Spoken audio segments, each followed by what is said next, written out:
วัสดีพี่ๆน้องๆทุกท่านยินดีต้อนรับสู่ชาแนลอ้ออีซี่โคเชนะจ๊ะ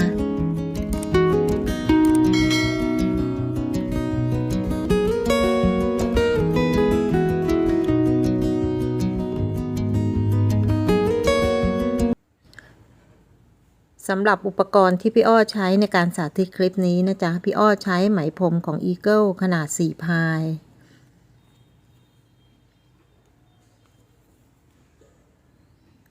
ใช้2สีนะจ๊ะส่วนเข็มโคเชพี่อ้อเลือกใช้ของทิวลิปที่เป็นขนาด2เบอร์นะเป็นหัวเบอร์3แล้วก็เบอร์4ทั้งนี้ก็ขึ้นอยู่กับความต้องการของพี่ๆน้องๆก็ลองปรับใช้ดูให้เหมาะสมกับชิ้นงานนะจ๊ะ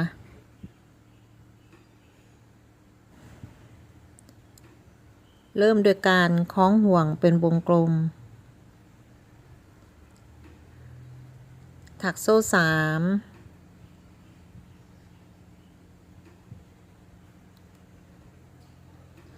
หลังจากนั้นเราจะถักดับเบิลโครเชต์ลงในวงกลมทั้งหมด12ครั้ง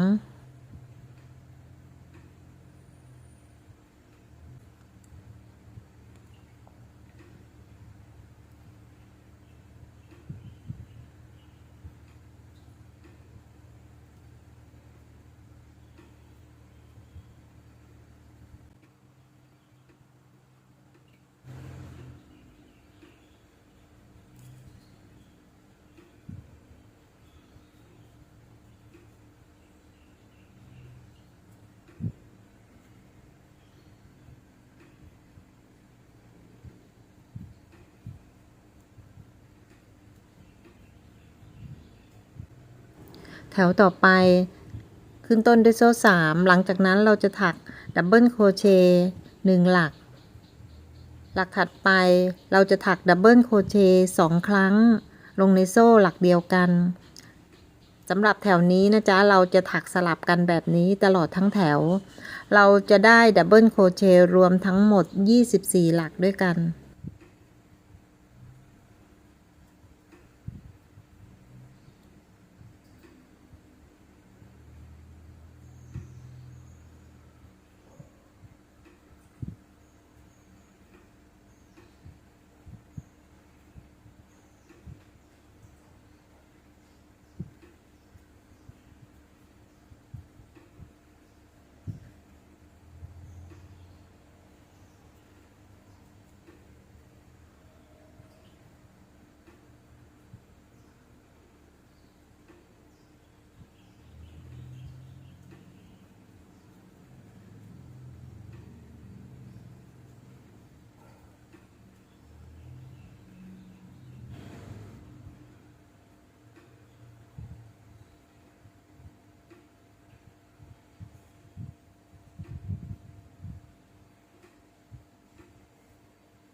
สำหรับแถวนี้เป็นแถวที่3นะพี่อ้อก็ขึ้นต้นด้วยโซ่3ต่อด้วยดับเบิลโครเชต์2ครั้งลงในโซ่หลักเดียวกันต่อด้วยดับเบิลโครเชต์อีก2หลักสำหรับแถวนี้เราจะถักสลับระหว่างดับเบิลโครเชต์2ครั้งลงในโซ่หลักเดียวกันแล้วก็ดับเบิลโครเชต์อีก2หลักในแถวนี้เราจะได้ดับเบิลโครเชต์รวมทั้งหมด42หลักด้วยกันนะจ๊ะ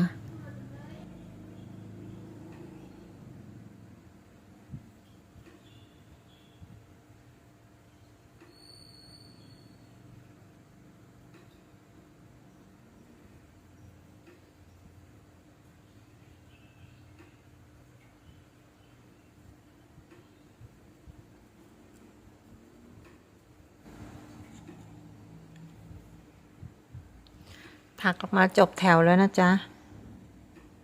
นับโซ่มา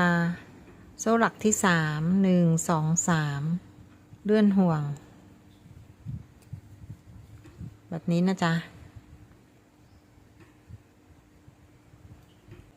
แล้วเราก็ตัดไหมออก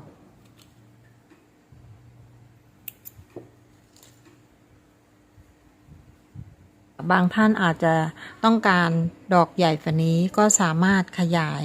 ให้วงกลมใหญ่ขึ้นเรื่อยๆได้นะจ๊ะแต่ว่าของพี่อ้อจะสาธิต3 รอบแบบนี้นะเปลี่ยนมาใช้ไหมสีเหลืองนะแล้วก็ในส่วนที่เราขึ้นต้นเราสามารถขึ้นตรงจุดไหนก็ได้นะพี่อ้อขึ้นตรงจุดนี้นะถักโซ่8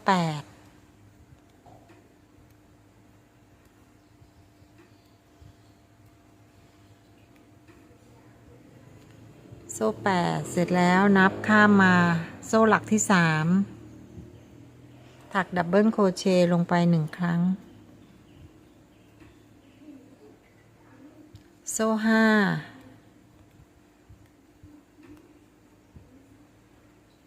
1 2 3ถักดับเบิลโครเชต์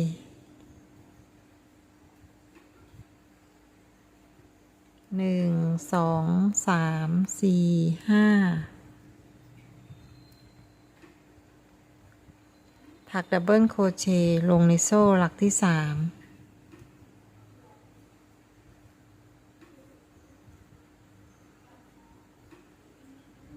ถักไปจนรอบวงนะจ๊ะ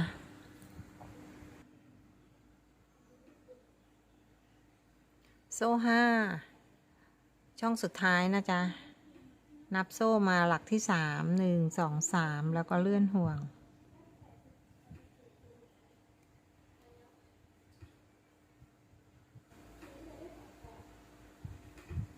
โซ่5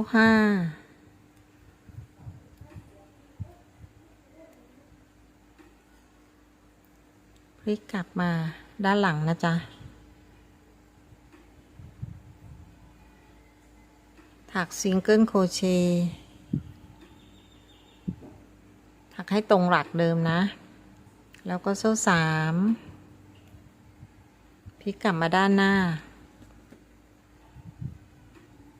ถักดับเบิลโครเชต์ลงในช่องนี้นะทั้งหมด10 ครั้ง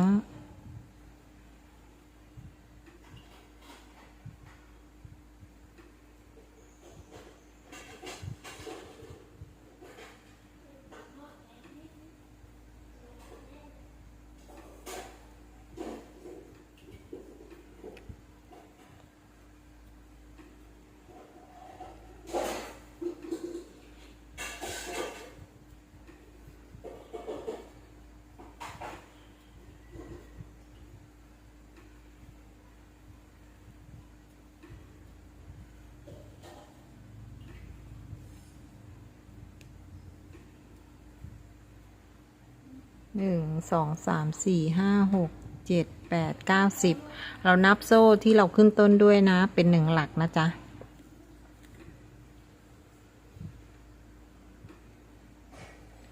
หลังจากนั้นเราก็จะถักดับเบิลโครเชต์อีก5 หลัก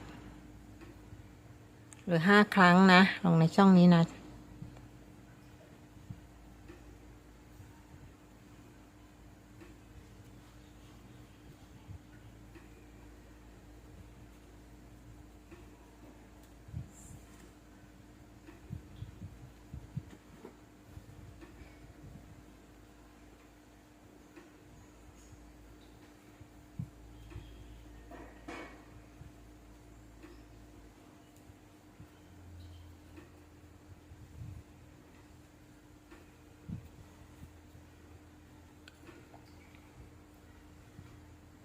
ได้แบบนี้แล้วนะจ๊ะเราได้ลักษณะนี้แล้วนะจ๊ะในหลักถัดไปเลื่อนห่วงแล้วก็โซ่5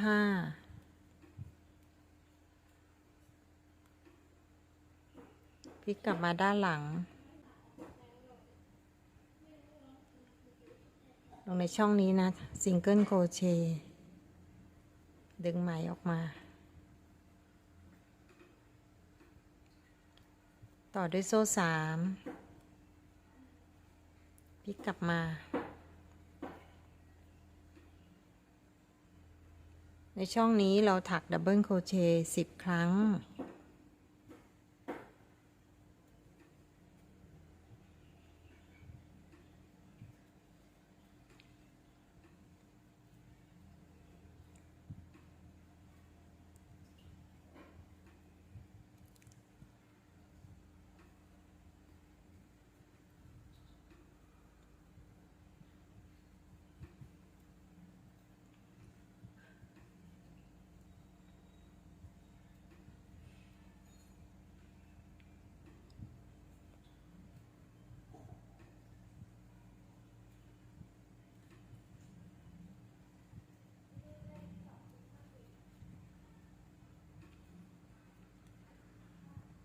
ได้10 ครั้งแล้วนะจ๊ะ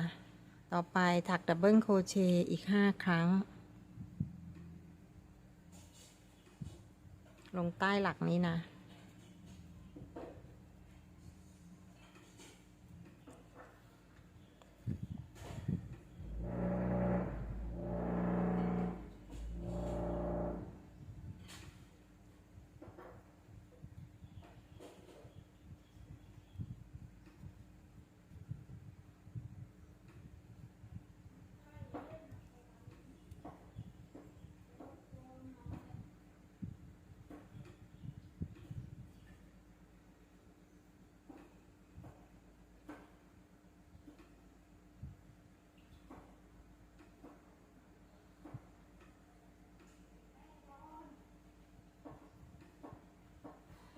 หลักถัดไปเลื่อนห่วงโซ่5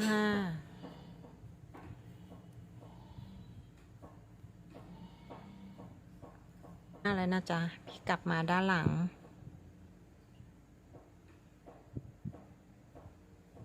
อ้อมโซ่ช่องนี้นะดึงไหมออกมาซิงเกิลโครเชต์โซ่3พี่กลับมาด้านหน้าเราจะเห็นช่องอยู่ตรงนี้เราถักดับเบิลโครเชต์10 ครั้ง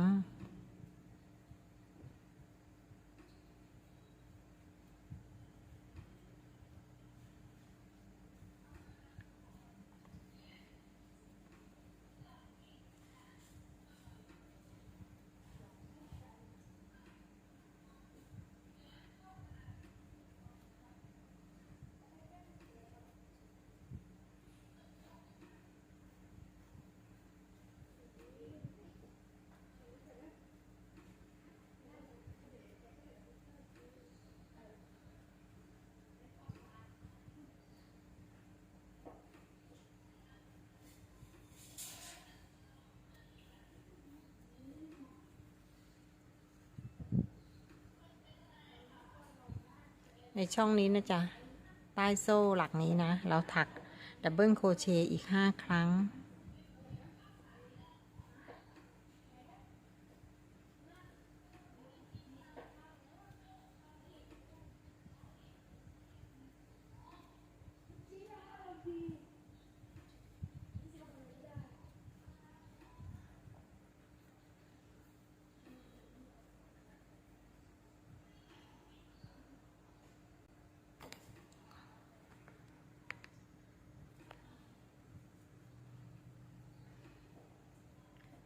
หลักนี้เราเลื่อนห่วงนะแล้วก็ถักโซ่5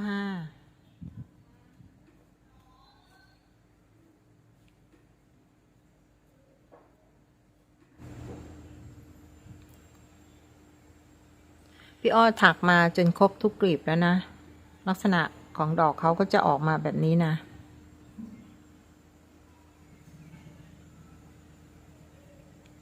สำหรับกลีบสุดท้ายนี้เดี๋ยวเรามาเก็บกันนะเราพลิกกลับมาด้านหลังนะจ๊ะ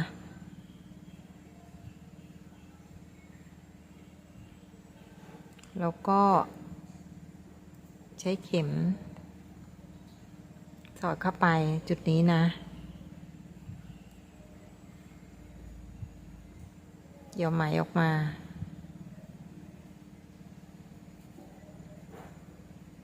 ล็อกด้วยโซ่นะ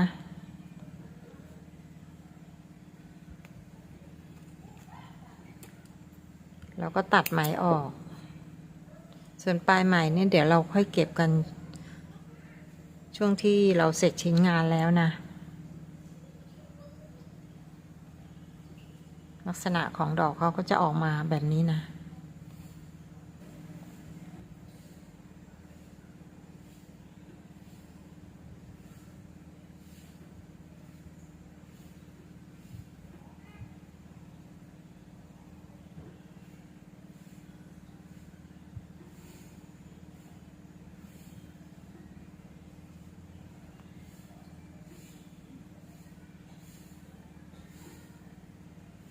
ถักโซ่ขึ้นมา3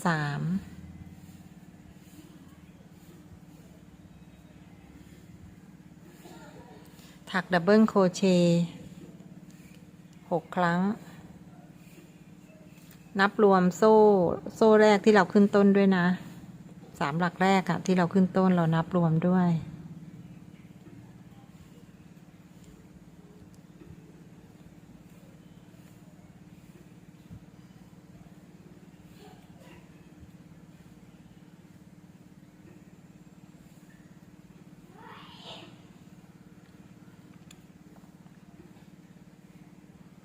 นำปลดเข็มออกมานะแล้วก็สอดเข้าไปช่องนี้เกี่ยวไหมผ่านออกมาต่อด้วยโซ่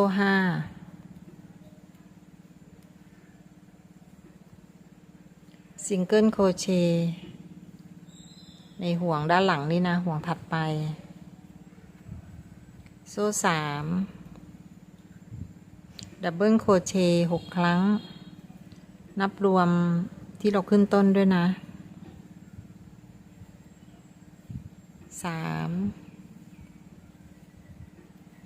4 5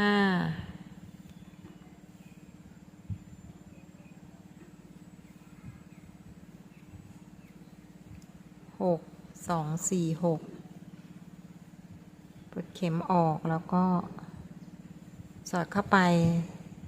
โซ่หลักนี้นะจ๊ะหลักที่3เนี่ยแล้วก็เกี่ยวไหมออกมาโซ่5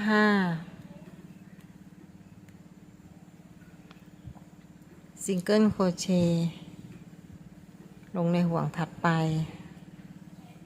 โซ่3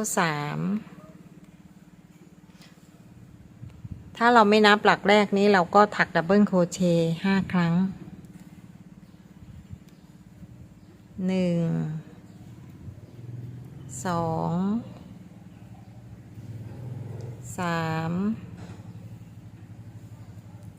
4 5ถ้านับรวมด้วยก็เป็น6นะ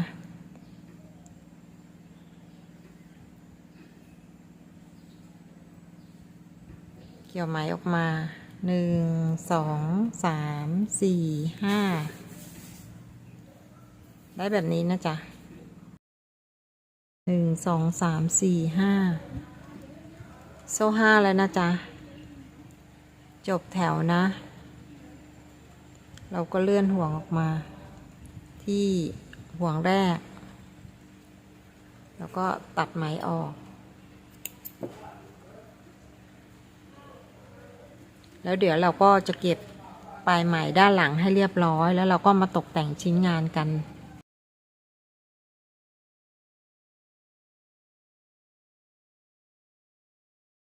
ที่เราเห็นปุ่มด้านหลังทั้งหมดเราก็สอดเข้ามาไว้ด้านหน้าแบบนี้นะ